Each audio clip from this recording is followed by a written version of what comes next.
Good morning, you're watching Addis News Hour, commencing with the headlines. Ethiopia launches the 5th generation cellular network technology 5G.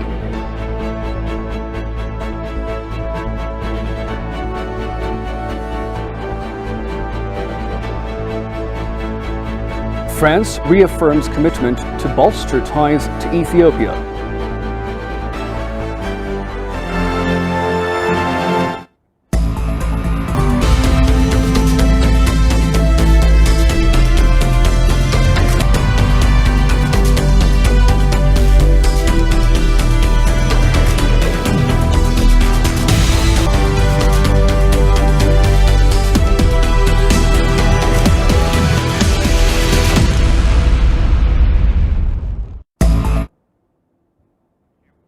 Once again, hello and welcome to Addis News Hour. I'm Zotra Desalegn with the news. Thank you for joining us. Stay tuned. Prime Minister Abiy Ahmed launched the annual home renovations program for impoverished communities in the Awari area around the National Palace. It is to be recalled that the Prime Minister launched this annual initiative in the first year of his premiership 4 years ago with the intention of rehabilitating housing for elderlies, the infirm, disabled and the economically disadvantaged sections of society. Since then, every year, the home renovations program has ensued prior to the start of the rainy season. This year, Prime Minister Abiy Ahmed is utilizing the proceeds of sale of his book, Yemedemer Menget, literally meaning Road to Synergy, to finance the construction of housing units for up to 23 identified individuals in the Awari area.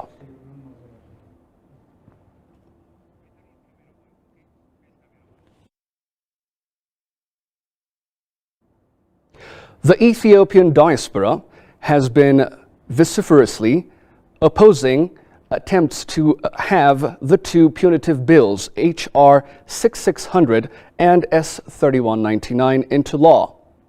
In an exclusive interview with ETV, Ustaz Jamal Bashir Ahmed, Vice President of Ethiopian Center for Peace and Progress, underscored that the Ethiopian diaspora is making awareness to their representatives about the consequences of the H.R. 6600 and S. 3199 bills. Shagawi Mato sat down with him and compiled the following account. The draft H.R. 6600 and S. 3199 bills consist of extremely harsh sanctions that have not been imposed in the past and would cut off Ethiopia from the rest of the world in political, economic and social spheres. Realizing the negative impacts of those draft bills, Ethiopians and Eritreans living in the United States and across the globe are protesting against those bills. They call upon the United States Congress and Senate to cancel the draft bills that they describe as counterproductive tools. In an exclusive interview with ETV, Ustaz Jamal Bashir Ahmed, Vice President of Ethiopian Center for Peace and Progress, underscored that Ethiopian diaspora is protesting against the H.R. 6600 and S. 3199 bills, not to be endorsed by the U.S. government. Ethiopian diaspora are working on this issue by for supporting in front of the White House and also the congressmen. They are calling them that because they present them in that country. So we are trying to call them and to tell them that we assign them to talk about us, how to present us in this country, which is America, to not to attack our country, Ethiopia. So that is what we are telling them. And this is one of the thing that we are doing. And the second, we are also going out to tell them that it is not a right.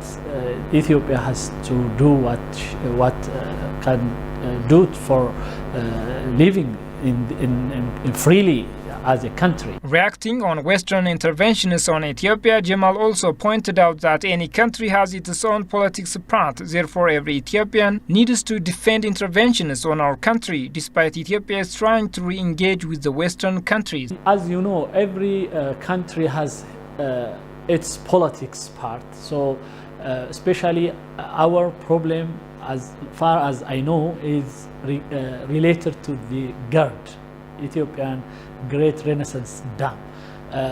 The Egyptians and their politicians are very connected to the outside of the part of the world, America and Europe and any of these countries. So they are working hardly to push or to put their politics in our country. So we have to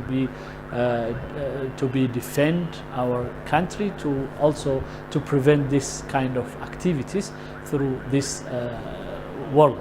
Regarding some religious and ethnic extremists who try to destabilize Ethiopia, Jamal further indicated that such activities are disseminated by Ethiopian enemies, adding that Ethiopians are known for their living together respectfully with religious and ethnic diversities. Everyone who has any agenda or any activities that related to the religion and or any ethnicity part, it is inputted or planted by others. So he has to know that. Our country as Ethiopia, known by diversity and also by living together, even though with a lot of differences, religion difference and the ethnicities. So we have to know that any activities that we have here now in Ethiopia, we hear it from here and there, it's planted, not origin. So the origin of Ethiopia is to live together and respectfully of others. So this is what we need to concern, and we need to also focus on this issue.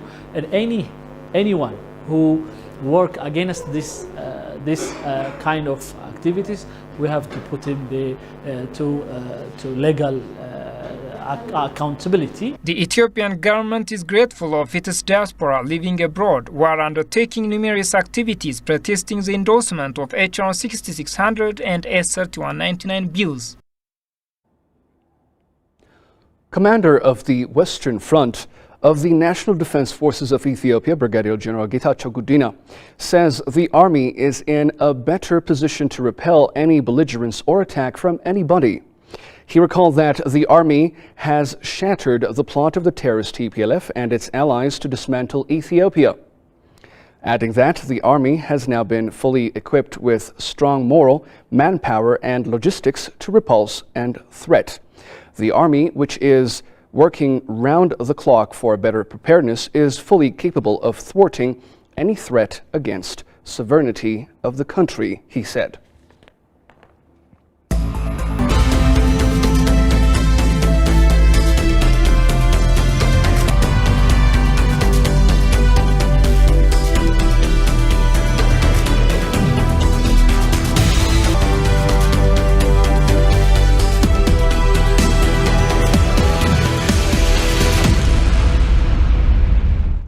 The Consul General of the Ethiopian Consulate in Beirut, Lebanon, Temesgen Umar, had a meeting with Ethiopian community in Tripoli.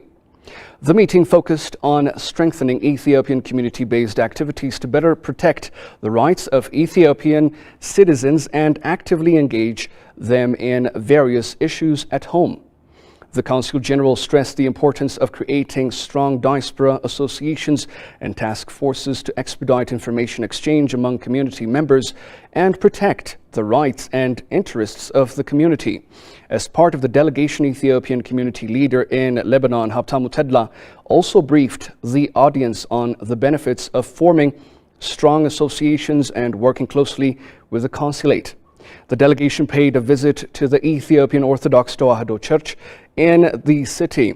Tripoli is the largest city in northern Lebanon and the second largest city in the country.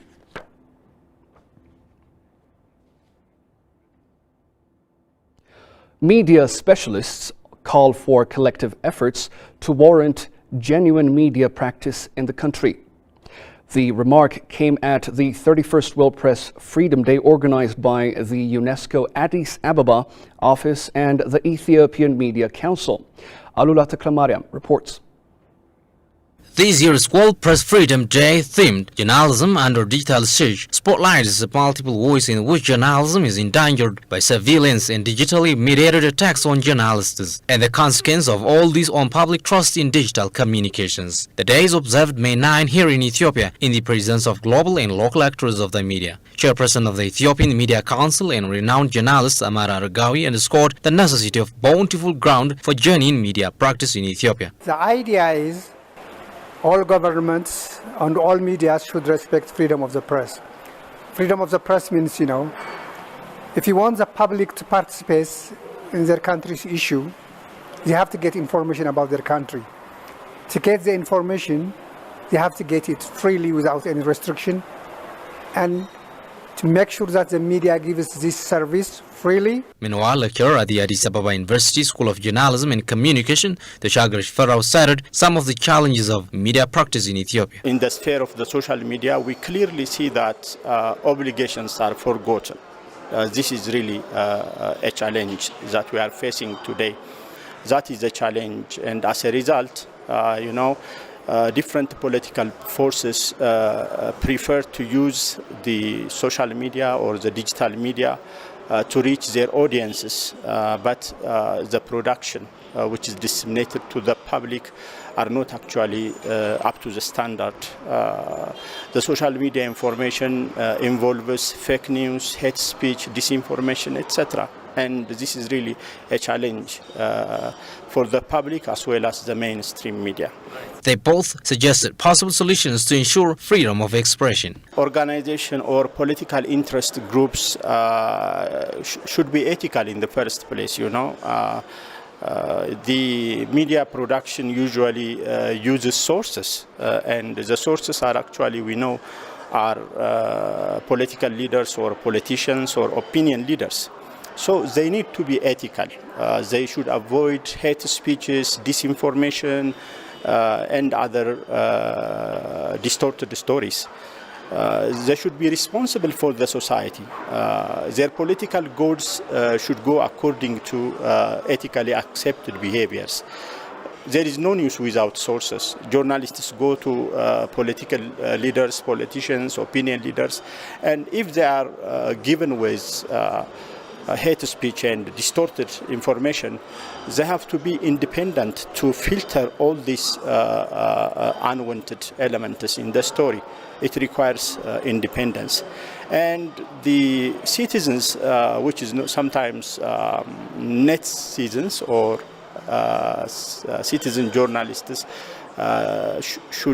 should be educated with standard journalism. Furthermore, Director of UNESCO's Addis Ababa office, Yomiko Yukozeki, expressed the need to secure freedom of expression. So UNESCO would like to continue to work with the media and journalists to enhance media professionalism and also serve the public through providing accurate and balanced information. UNESCO's new study revealed that 5 every 6 individuals leave their home country because of absence of freedom of expression. Ethiopia launches a forum that allows East African communities to discuss on cooperation on transboundary aquifers. The media is expected to play a phenomenal role in reaching facts to the regional communities so that they can have a shared future. Santayo Tamrat brings us up to speed. Ethiopia's Grand Renaissance Dam, as well as the River Abai, on which the dam is being built, has been a source of hydropolitical dispute among the riparian countries over the years. This is basically because of wrong narratives on both the river and the dam by downstream countries. It seems now Ethiopia is showing commitment to deter similar disputes in the future regarding its transboundary rivers. The country, which often says it strictly adheres to international water principles, has launched a forum that allows East African communities to discuss on cooperation on transboundary aquifers. We establish our forum at a national level.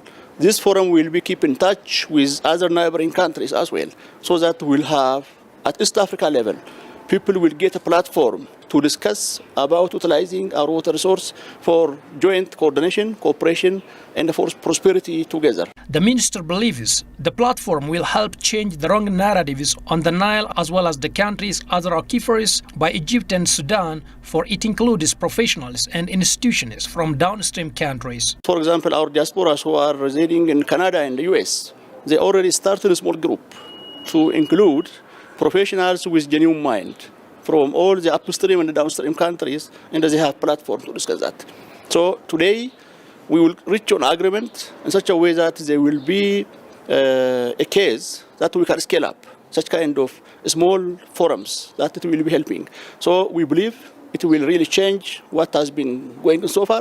To achieve this goal of Ethiopia, synchronizing a multitude of sectors is fundamental. Collaboration of them, that means technical peoples is required, also the media peoples, the hydro-diplomacy peoples, the integration of all peoples is required to show the reality and also even to work together with neighborhood and also to become visible, not in the as regional level, also international level, to show the reality, the truth, what is the reality, what is shown in the ground, and so on, working together. That means different professionals. That means the water professionals, environmental professionals, social professionals, the media peoples, the head of diplomacy peoples, coming together and working together is required. The media is expected to play a phenomenal role in reaching facts to the regional community so that they can have a shared future on the development of their water resources. Your media journalists, when they are highly skilled and well-trained in the knowledge of, water politics, that they have to write.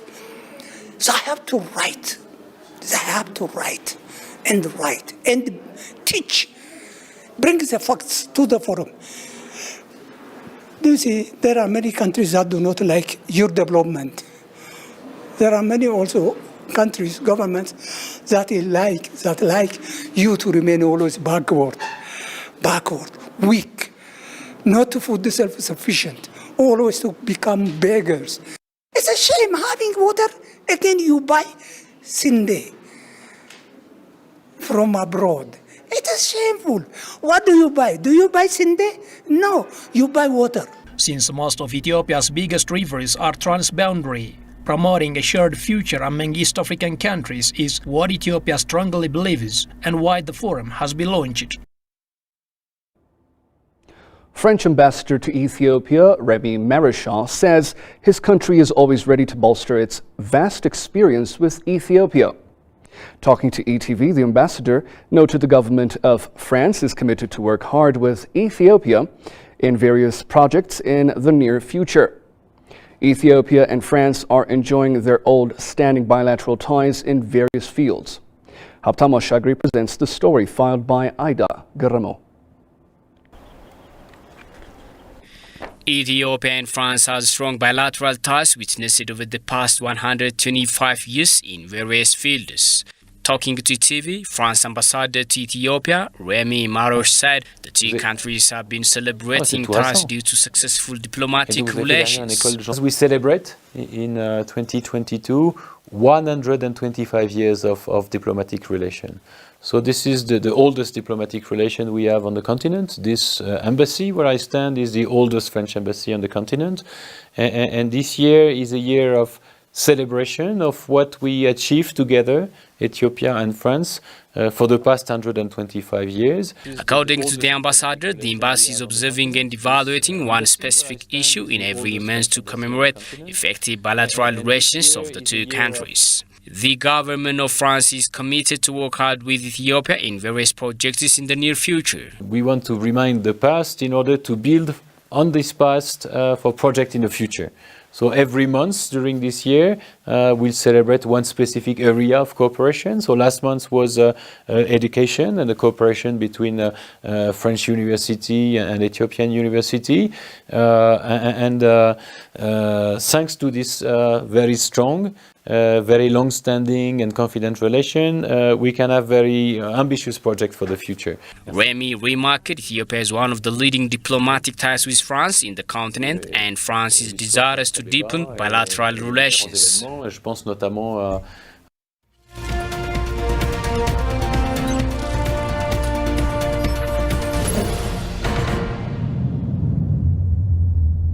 Ethio Telecom, the state-owned telecom service provider in Ethiopia, has officially launched the fifth-generation cellular network technology 5G the previous evening. The state giant Ethio Telecom introduced third-generation 3G and fourth-generation 4G in 2007 and 2015, respectively. The 5G technology is the fifth-generation cellular technology standard which can provide high-speed, lower latency and greater capacity. Let's take a look at some remarks made by our staff reporter Goshu Meliso during the 9 p.m. newscast Monday after attending the event. Remember, 3G and 4G technologies were introduced in 2007 and 2015 respectively. And 4G network is currently operating in more than 22 cities, and the introduction of these services has limited capacity, and it's limited in some certain cities, and it is limited to deliver expedite services. So today, Ethio Telecom has launched 5G internet service with the presence of CEO Ethio Telecom, CEO of Ethio Telecom, Tamru, and other senior government officials. So the technology is said to be has the capacity to deliver quick downloads and can provide higher speed and lower latency and greater capacity than 4G. So by the way, this is the fastest technology in the world. Okay. And following the government's decision before a few years ago to liberalize the market by inviting some companies, foreign companies. Okay. So you see Ethio Telecom flexing its muscles for the competition that's forthcoming. Yeah. So Ethio Telecom has been introducing various services to customers. So as I told you, Ethio Telecom, Safaricom and Vodafone are joining the market. Yeah. Ethio Telecom launches this service amid this service providers or telecom operators join the market. So it seems it is competing itself for competition, I think. And the market, like Safaricom and Vodafone, is just competitive around the world, and I think it makes Ethiopia competitive around the world. And so far, South Africa and Kenya are among the first countries to introduce this 5G network. So Ethiopia will make this service Ethiopia will make Ethiopia competent to the rest of the world, and it has an immense contribution to service providers, for example, for mining and other service providers, organizations or companies. So you see tangible benefits to the larger public. Yeah, as we approach the service providers like Ride and other service providers, okay, they expect a lot from this 5G network to expedite their services, okay, they told us. And this is what I want to share you. You're watching Addis News Hour, and let's take a look at the foreign exchange rate.